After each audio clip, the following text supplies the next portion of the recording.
Hello everyone, welcome to this video. In this video, I will show you how to fix no signal issues in Motorola G67. So before starting video, please subscribe the channel and like the video. So let's start the video without wasting time.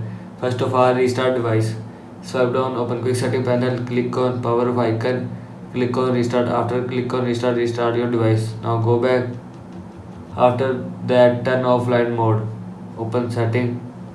Scroll down, click on network and internet and click on airplane mode, and now turn off this button. After turning off this button, turn off flight mode from your phone. Now go back. After that, reinsert SIM card. After reinsert SIM card, reset network settings.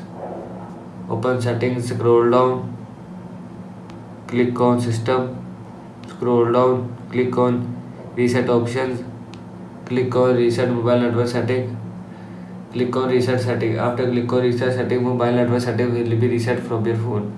Now go back. After that, software update. Open setting, scroll down, click on system updates, scroll down, click on check for updates and click on got it or update. After click on got it or update, your phone software will be updated from your phone. This is how you can fix no signal issues in Motorola G67. I hope you like this video and thanks for watching this video.